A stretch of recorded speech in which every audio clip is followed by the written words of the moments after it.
साधक के स्वभाव के अनुसार 11 प्रकार के साधकों का वर्णन किया है।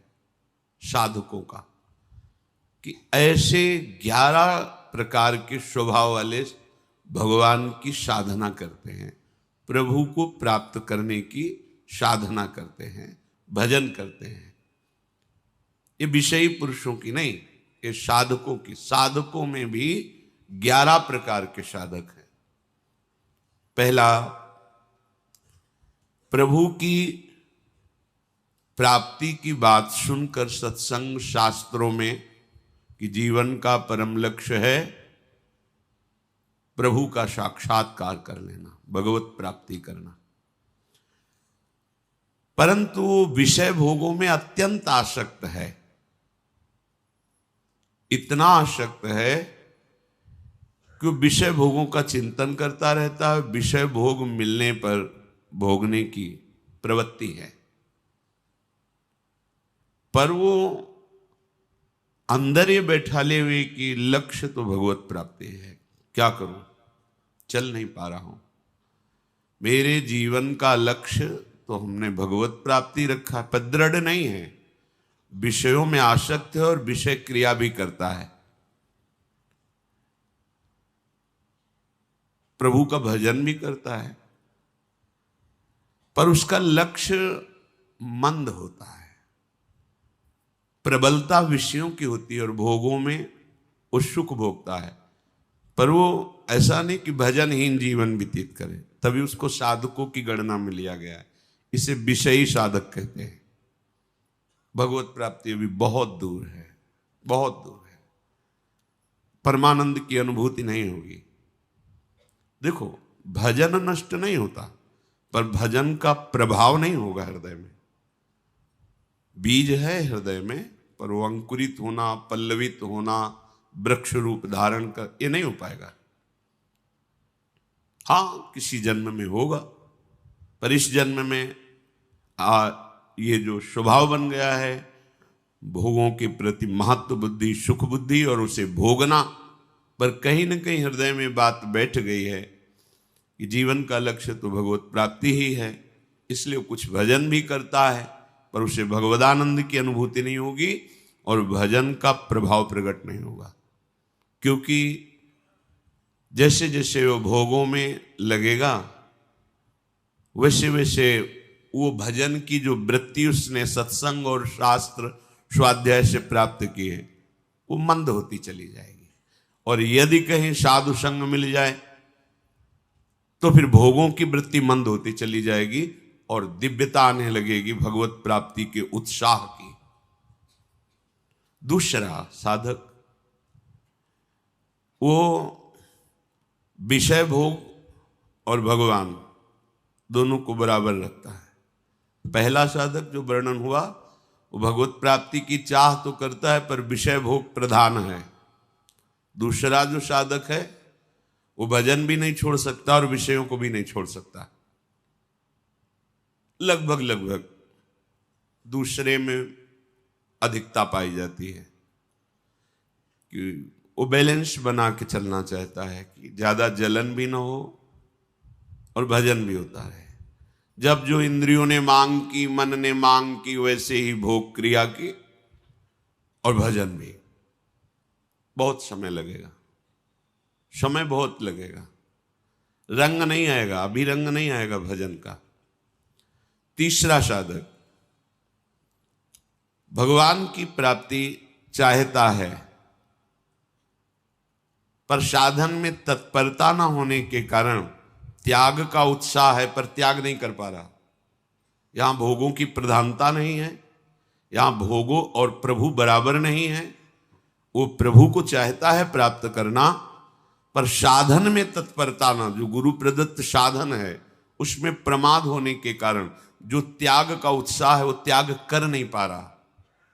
करना चाहता है, नहीं, पर वो निकल नहीं पा रहा है।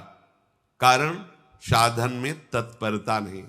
तत्परता जैसी आज्ञा चाहे हुई है वैसे ही करना चाहिए, वो नहीं कर पा रहा है, अर्थात प्रमाद स्थिति। अगर प्रमाद स्थिति रहेगी तो साधन में तत्परता नहीं होगी। तत्परता का मतलब होता है उत्साह पूर्वक जो आज्ञा हुई उसमें दृढ़ता पूर्वक लग जाना। अब उसमें कोई विचार करने की जरूरत नहीं, जैसी आज्ञा वैसा जीवन। अब त्याग करने की जो बात है उसमें उत्साह भी है और बल भी है, और वो त्याग देगा, आगे बढ़ जाएगा।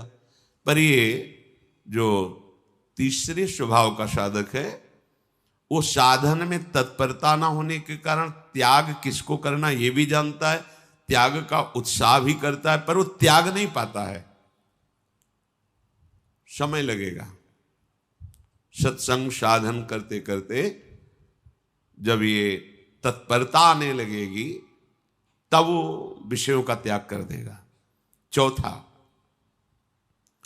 प्रभु को चाहता है, प्रभु से मिलूं, साधन भी करता है पर बहुत जल्दी ऊब जाता है। इतने दिन हो गए, कोई लाभ तो मिला नहीं, आनंद तो मिला नहीं, भगवान तो मिले नहीं, और मन भी बहुत जला रहा है भोगों के लिए। क्या करूं, भाग जाऊं क्या, छोड़ दूं क्या? ऐसे स्वभाव का साधक बिल्कुल ठीक नहीं। ये स्वभाव बिल्कुल ठीक नहीं। अगर आप ऐसे ही साधन से तत्परता पूर्वक लगे रहें, ऊबे ना, तो ये जो ऊबन देने वाली वृत्तियां ये नष्ट हो जाएंगी। आपका जो आंतरिक हृदय मलिन है वो निर्मल हो जाएगा, आपको आनंद की अनुभूति। ये बहुत नजदीक पहुंचा हुआ साधक है। ये जो ऊबना होता है बस ये हटने की जरूरत है। वो साधन में तो लगा ही है, त्याग की भावना भी है, भजन भी करता है, पर जो हृदय मन में विषयों के आकर्षण से जल रहा है वो उसे पचा नहीं पाता, विवेक कम होने के कारण। अगर विवेक प्रधान हो तो अंतःकरण से तटस्थ रहे तो उसको सहन कर जाएगा, फिर ये सब वृत्तियां खत्म हो जाएंगी, भस्म हो जाएंगी। भजन के द्वारा ये असत वृत्तियां भस्म होती हैं। पांचवा, प्रभु के लिए साधन करता है, तत्परता भी है, पर उससे संदेह है कि मेरे जैसे को भगवत प्राप्ति कहां हो सकती। बहुत बड़ी कमी। महापुरुषों ने कहा है, आशा बंधा समुत्कंठा, ये निरंतर आशा रहे कि मैं लगा तो हूं भजन में, लेकिन प्रियालाल अपनी कृपा से मुझे निश्चित प्राप्त होंगे, गुरु कृपा से निश्चित प्राप्त होंगे, धाम कृपा से निश्चित प्राप्त होंगे, इसमें बिल्कुल संशय नहीं होना चाहिए। पर पांचवें कोटि का जो उपासक होता है उसको ये विश्वास ही नहीं हो पाता इन बातों पर। साधन भी करता है पर उसको लगता है कहां मेरे को भगवत प्राप्ति होगी, नहीं होगी। ये कुछ परमार्थ मार्ग ऐसा है कि यदि आपने ऐसा सोच लिया तो नहीं होगी। जब गंगा किनारे भ्रमण कर रहे थे तो हरिद्वार के एक महापुरुष, उनका लाल स्वामी नाम था, वो एकांत सेवन कर रहे थे। उनके पास जब दर्शन करने के, वो खेचरी मुद्रा में अधिक समय तक रहते थे। योग की एक खेचरी मुद्रा है, उसमें वो रहते थे। रात्रि में समय दिया उनके शिष्यों ने कि आप आके वार्ता कर सकते हैं। रात में 10 बजे के लगभग गए, प्रणाम। बड़ा ही मृदु स्वभाव, अमृतमयी वाणी, गंभीर भगवत स्वरूप। तो उन्होंने डायरी लेके गए थे कि कोई शब्द भूल ना जाए, बाहर निकलती तुरंत लिखना। महापुरुषों के वचन अमृत होते हैं। उस समय हमारी समझ में ना आवे, पता नहीं कब समझ में आवे, इसलिए वो शब्द रख लेना चाहिए। उन्होंने कहा, जैसा तुम सोचोगे वैसा ही बन जाओगे, जैसा बनना है वैसा सोचना प्रारंभ करो। पहला शब्द उनका था। दूसरा शब्द, जैसा तुम सोच रहे हो, जो तुम बनना चाहते हो, उसके अनुसार जो सिद्धांत है उस पर चलो, एकांत सेवन करो। जो विषय बाधा देने वाले हैं उन पर विजयी हो तो भी उनका संग न करो, उन पर विजय प्राप्त कर चुके हो तो भी उनका संग न करो, क्योंकि जीता हुआ मन भी कभी कभी विषयों में फिसल जाता है। संयोगवशात मरा हुआ मन भी जीवित हो जाता है, इसलिए सावधान रहो। छठवां, प्रभु के लिए पूरी तैयारी कर रहा है, साधना कर रहा है, विश्वास भी है, पर अपने शने संबंधियों को नहीं त्याग पा रहा। छठवां ऐसा साधक होता है, साधन में भी लगा है, बस वो अपने शने संबंधियों, रिश्तेदारों को नहीं त्याग पा रहा। वहीं से भोजन चल रहा है, वहीं से वास व्यवस्था चल रही, उनका मिलना जुलना आना जाना सब वैसे ही। पर वो चाहता है भगवत प्राप्ति हो जाए, उसे विश्वास भी है कि भगवान कृपा से मिल जाएंगे, पर वो भगवान की इस आज्ञा को भूल जाता है कि उपासक मेरे लिए अपने सुहृदों के सुख का त्याग कर देता है। जैसे महाप्रभु हरिवंश चंद्र जी कहते हैं कि इस मार्ग में सहजानंद बरसाने वाली स्वामी जी के चरणों का आश्रय दृढ़ करने के लिए अपने परिवारजनों के द्वारा प्राप्त हुए सुख का त्याग, अर्थ के द्वारा प्राप्त होने वाले सुख का त्याग और बड़ी बड़ी साधनाओं के द्वारा प्राप्त होने वाली सिद्धि सुख का त्याग, ये स्नेह संबंध त्याग करने के लिए बहुत जगह आज्ञा प्राप्त है। तात मात सुत दार देह में मति अरुझय मति मंदा, हित किशोर को है चकोर तू लख वृंदावन चंदा। जननी जनक बंधु सुत दारा तन धन धाम सुहृद परिवारा, सबकी ममता ताग बटोरी मम पद मन ही बांध बर डोरी। ये कमी रह जाती है उपासक में। जो छठवें स्थिति का साधक है वो भजन भी करता है, तत्परता भी रखता है, पर अपने पारिवारिक रिश्ते सने संबंधियों का त्याग नहीं कर पाता, इसलिए समय लगेगा। सातवें, प्रभु के लिए विश्वास है, भरपूर त्याग है, साधन में तत्परता है, पर सम्मान और बड़ाई प्रिय है। वो अपना सम्मान चाहता है, दूसरों से अपनी बड़ाई प्रणाम नमस्कार कीर्ति चाहता है। फिर समस्या है, फंस गया। अभी भगवत साक्षात्कार बहुत दूर है, क्योंकि शरीराभिमान पुष्ट होता रहेगा। भगवत प्राप्ति के लिए सम्मानम कल्याति घोर गरलम, ये जो सम्मान है ये विष है, ये अमृत पान के लिए जो हमारा हृदय तैयार हो रहा है उसमें बाधा पहुंचा देगा। जब कोई अपने को प्रणाम करे तो तत्काल भगवत भावना कीजिए, प्रभु क्या लीला कर रहे हो, अंदर ही मन में सोचकर मानसिक प्रणाम कीजिए। अगर ऐसी भावना नहीं बन पा रही तो आपके गुरुदेव का प्रणाम हो रहा है, आपको नहीं, क्योंकि आपकी कंठी तिलक माला नाम मंत्र उपासना गुरुदेव का है और इसी को तो प्रणाम कर रहे हैं, तो वो गुरुदेव को प्रणाम कर रहे हैं, अपने को नहीं। ऐसी भावना दृढ़ करें। आठवें,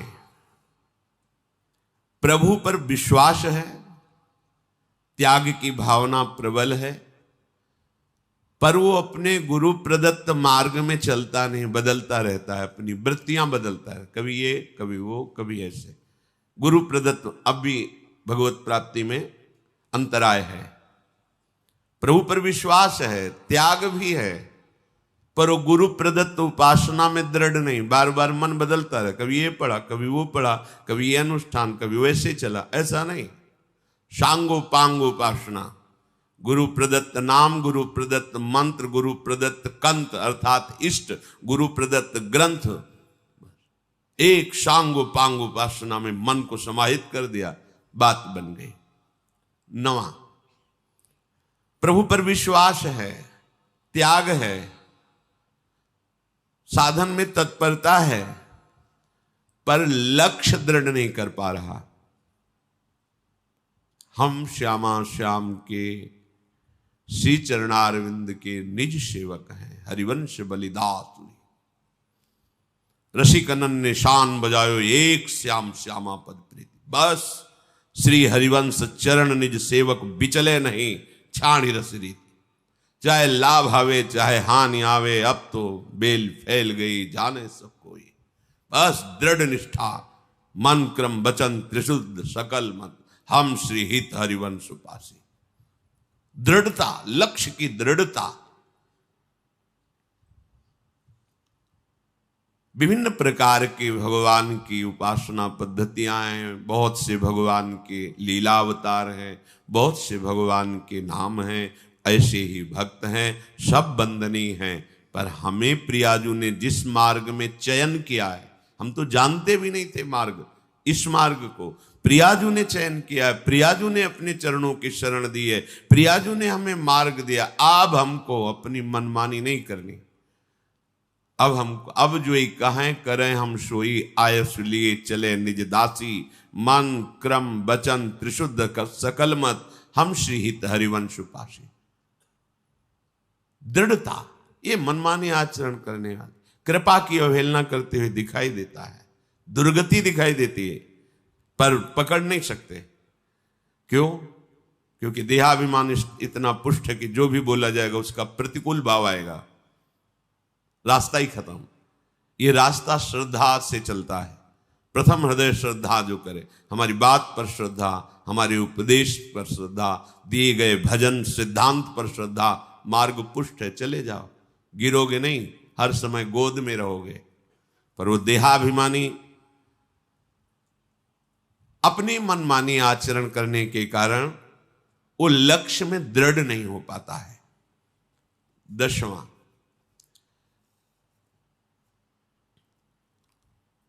ये पूर्णता है जो आगे के 2 साधक कहे गए, ये बहुत मंगलमय स्थिति है। प्रभु की प्राप्ति की चाह नहीं, असह वेदना, क्षण भर के लिए भी प्रभु का विस्मरण नहीं, प्राण देने के लिए तैयार है।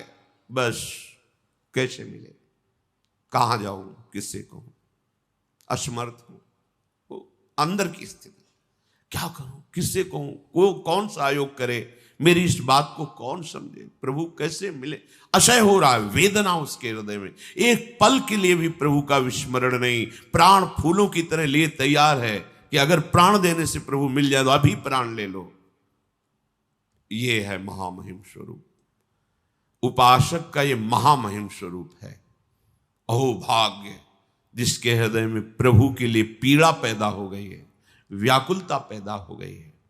11वां, ये इसके ऊपर की बात है, ये आखिरी बात है। बड़े आनंद में निमग्न होकर प्रतिपल भजन में डूबा हुआ है, कोई चाह भी नहीं रहेगी, कोई चाह, ये आखिरी बात है।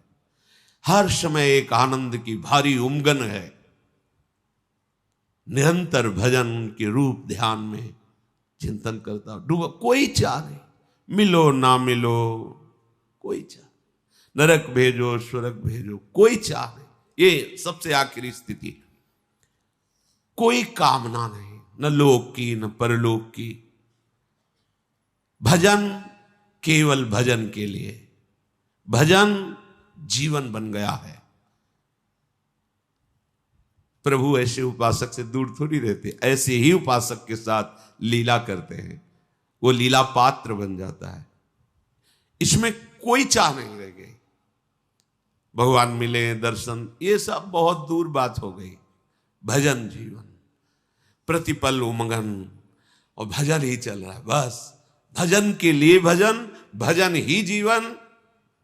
तो वो प्रभु का दर्शन नहीं, प्रभु के संग में लीला पात्र बनकर वो प्रभु के संग खेलता है, ऐसा उपासक। ऊपर जो साधकों की स्थिति बताई गई उसमें 4 विभाग किए गए। पहला है मंद साधक, मृदु, इसमें उत्साहहीनता रहती है भजन के प्रति।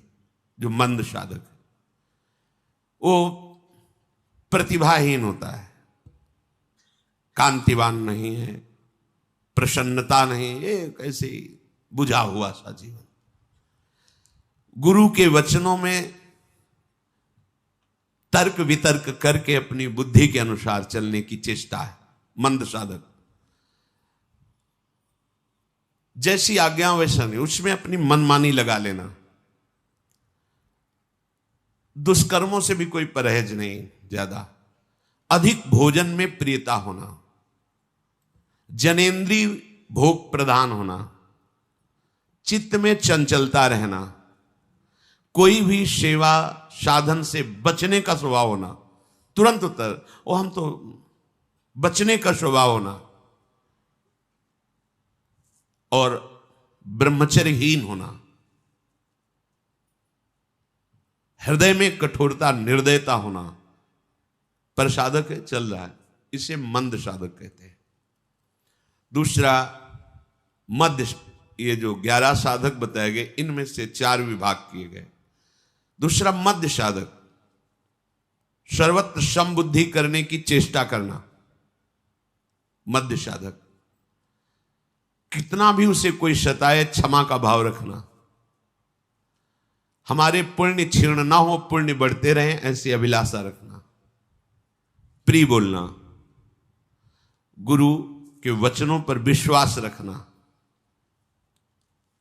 हर कार्य को चतुरता पूर्वक करने की भावना करना, अच्छे से कार्य हो जाए, पर भोगों में प्रियता होना, अच्छा लगता है, अच्छा भोजन, अच्छा सब, विलासिता। इस दोष के कारण साधक अच्छा है, पर वो अभी उत्तम दशा में नहीं आया, मध्य स्थिति में है।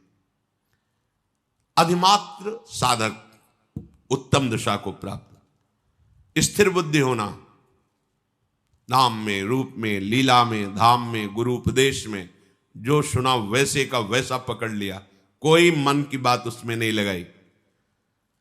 मनोलय, साधन में लगना, मनोलय कहते हैं जैसे हम नाम जप कर रहे हैं और मन भाग रहा है, दुनिया का चिंतन, दुनिया की बातें, ये नहीं, वो मनोलय। जो नाम जप रहा है तो नाम में ही डूब गया, सब भूल जाता है। जैसे मंत्राकार वृत्ति एकदम चल रही, फिर खोजने में भी कोई बात नहीं आएगी, क्योंकि खोजने वाला तो मंत्र में लगा हुआ है। ये लय के प्राप्त हो रहा है, सब विस्मृत होता जा रहा है, केवल मंत्र सामने है, लय को प्राप्त, ना मनोराज्य हो रहा है, ना कोई अन्य चिंतन हो रहा है, उसी में लय हो रहा है, मन उसी में डूब रहा है। जो अधिमात्र उत्तम अवस्था का साधक है, स्थिर बुद्धि वाला और मनोलय वाला, मन को लय कर रहा है, जो साधन में कर, सेवा में तो डूबा हुआ सेवा, वाणी में तो डूबा हुआ वाणी गायन, और वीरशाली अर्थात ब्रह्मचर्य पुष्ट, दयाशील, क्षमावान, सत्य बोलने में, गुरु सेवा परायण में परम प्रवीण, नियमित रूप से प्राप्त हुई गुरु प्रदत्त साधना में महाबुद्धि योग, अर्थात बिल्कुल वैसे ही चलना, बिल्कुल मनमानी नहीं, ऐसा साधक अधिमात्र साधक है। ये बहुत कम समय में सिद्धि प्राप्त कर लेगा। और अधिमात्रतम साधक, अब ये सर्वोत्तम साधक, वो उत्तम साधक और ये सर्वोत्तम साधक, हर समय महाबल का अनुभव होना, विषय त्याग की बात क्या, प्राण त्याग भी उसके लिए एकदम तिनके के समान है। महान उत्साह हृदय में रहना, उत्कंठा एकदम, जैसे कई बार सत्संग में कहा कि मैं कैसे बतावें, जब उपासक प्रभु में पूर्ण शरणागत हो जाता है, पूर्ण शरणागत, तो हृदय में ऐसा उत्साह होता है, ऐसी फूलन होती है। मान लो जैसे एकदम अज्ञानी जीव विषयासक्त और उसका ब्याह का उत्सव हो रहा हो, वो ब्याह करने जा रहा है, फूला फूला घूमता है, या जैसे माँ उसके इकलौते बेटे का ब्याह हो रहा, वो फूली, किसको क्या दे दूं, क्या स्वागत कर दूं, प्रेम सहित हुलसात सेवा श्यामा श्याम की, मन में अत्यंत उत्साह, प्रतिपल प्रतिपल। पर ये चौथी अवस्था का महापुरुष जो अधिमात्रम साधक कहा गया, उत्तम नहीं अति उत्तम, शास्त्रों के सूत्रों का ज्ञाता, क्या करना चाहिए, क्या नहीं करना चाहिए, कैसे बैठना चाहिए, कैसे बोलना चाहिए, हर बात का उसे ज्ञान। और अध्यात्म परायण, अध्यात्म कहते आत्मस्वरूप को, अर्थात स्थूल सूक्ष्म कारण तीनों को अपने से अलग देखते हुए स्वरूप स्थिति, बिल्कुल मोह रहित, दूरादपास्य स्वजनान, ये बहुत बड़ा भगवत प्राप्ति में बाधक और सहायक है। अगर परिवारजनों से शने हैं तो फिर बड़ा बाधक बनेगा। अलग अलग धर्म का उपदेश है, यहाँ निवृत्ति परायण भगवत प्राप्ति की प्रबल चाह वाले, चाहे वो गृहस्थ वेश में हो चाहे विरक्त वेश में, उनकी बात है। बिल्कुल मोह रहित, किसी भी स्थिति में व्याकुल ना होना, मिताहारी, कम आहार करने वाला, भूख से कम। भूख है 10 रोटी की, जितने कम से काम चल जाए। शरीर की दिनचर्या चलनी चाहिए, ब्रह्मचर्य ठीक रहना चाहिए, निरंतर भजन होना चाहिए, इसके लिए आहार चाहिए, उतना ही आहार। और कोई चाह नहीं, जैसा मिल गया उत्तम मध्यम, उससे कोई मतलब नहीं कि क्या है। आहार है प्राणों का, मैं उसे भोग नहीं रहा हूं, प्राणों के पोषण के लिए आहार को डाल रहा हूं। स्वाभाविक इंद्रियों का अंतर्मुख रहना, विशुद्ध आचरण, प्रतिकूल से प्रतिकूल परिस्थिति में अनुकूलता का अनुभव करना, यह सर्वोत्तम साधक का लक्षण। सदा संतुष्ट रहना, संतुष्ट है इनके इनवा, कैसी भी परिस्थिति है, हृदय शांत है, प्रसन्न है। निर्भय होना, कभी उसे भय नहीं प्राप्त, भय उसी को प्राप्त होता है जो अधर्माचरण करता है। सुशील और अपने भजन साधन स्थिति को गुप्त रखने का स्वभाव। भजन साधना स्थिति उसे गुप्त रखने का स्वभाव, कोई पकड़ न पावे किस स्थिति का कितना। जैसे समुद्र की कोई थाह लेना चाहे नहीं ले सकता, ऐसे ही अति उत्तम साधक की कोई थाह लेना चाहे उसकी गंभीरता की थाह नहीं पा सकता। है क्या चीज कोई समझ नहीं सकता।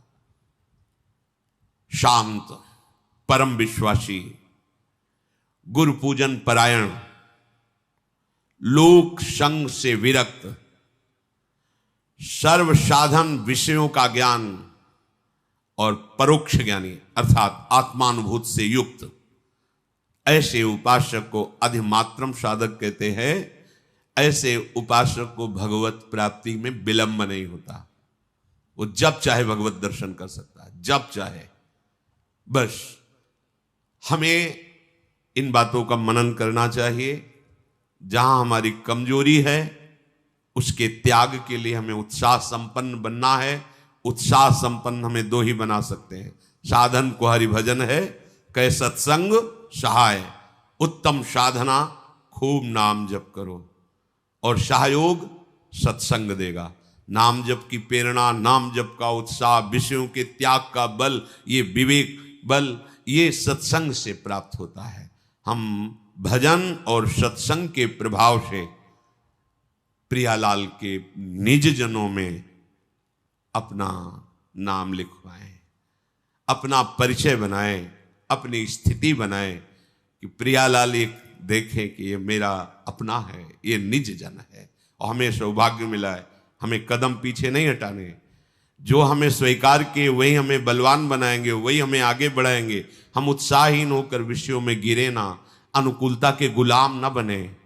भारी से भारी प्रतिकूलता में भी हमें अनुकूलता दिखाई दे। मेरे प्रीतम का कोई गूढ़ रहस्यमय चरित्र है ये, जो मुझे उठाने के लिए पक्का पक्का। एक बार हम बहुत अंदर से होता है, कई ऐसी परिस्थितियां आती हैं कि साधक ऐसा अनुभव करता है कि मैं असमर्थ हो रहा हूं। व्याधियां, कहीं किसी भी तरह की कोई व्यवस्था नहीं, कहीं कोई बोलने वाला नहीं, एकदम निराशा ही निराशा। ना औषधि है, ना कोई सहयोगी है, न। तो पूज्य मामा जी महाराज बक्सर वाले पधारे हुए थे, उनका संयोग प्राप्त हुआ। तो बहुत ही निर्मल संत, वैष्णव जनों के द्वारा ही पता चलता है कि वैष्णव महिमा क्या होती है। वयोवृद्ध संत, आओ आओ महात्मा आओ, बैठे, चेहरे की तरफ देखो, उदास क्यों हो। तो महाराज जी, एक प्रश्न हमारे मन में आपके प्रश्न से आया, क्या शरणागत की ऐसी भी दशा होती है कि वो अपने को असहाय और असमर्थ और गिरा हुआ महसूस करने लगे? कहां होती है, ऐसा क्यों होता है महाराज जी? तो उनका फुटबॉल के वो हाथ, खिलाड़ी के हाथ का फुटबॉल है, फुटबॉल को नीचे पटका गया है, पर वो नीचे टिकेगा नहीं। वो नीचे से जो ही ऊपर उठा तो ऐसी मार लगेगी कि वो लक्ष्य में आपको कैसे बताएं, हृदय नाच पड़ा हृदय, एकदम हृदय आनंद से प्रफुल्लित हो गया। एकदम लगा कि महापुरुष जन कह रहे कि खिलाड़ी के हाथ का ये बाल है, ये नीचे टिकेगा नहीं। ऐसे थपक मारा, कोई समझ न ले कि नीचे गिरा, मारा तो एकदम लक्ष्य पे पहुंचा दिया। बस